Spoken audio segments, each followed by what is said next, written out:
Depuis la mise en vigueur de nouvelles mesures sanitaires, certains clubs de foot ont décidé de fermer pour les 4 semaines de confinement. Ce n'est pas le cas du club de foot de Challans, qui a décidé de maintenir ses entraînements pour tous, adultes, enfants et adolescents. On a décidé de maintenir ouvert dans la mesure où ça fait déjà de nombreux mois où nous sommes dans une pratique adaptée avec la possibilité de s'entraîner pour les clubs en extérieur avec une pratique distanciée, c'est-à-dire qu'il n'y a pas de contact, pas de duel.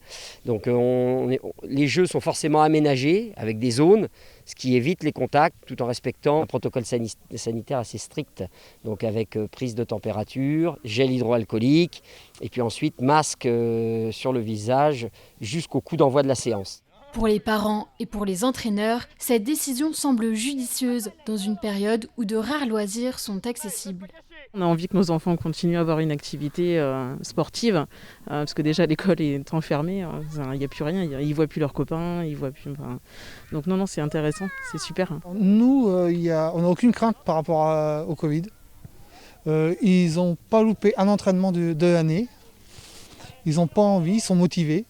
Donc je ne vois pas pourquoi j'ai priverais de l'entraînement pour ça. Les tout petits, surtout nous, on a une catégorie vraiment 6-7 ans. C'est des enfants qui ont besoin de bouger, de se dépenser, de vivre ensemble aussi, d'apprendre les règles du jeu et vraiment de s'amuser. C'est un espace aussi assez libre où ils peuvent aussi profiter de leurs copains en dehors de l'école.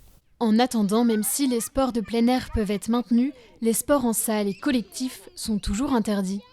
Une inquiétude pour tout le secteur du sport français amateur qui compte aujourd'hui 10 millions de licenciés.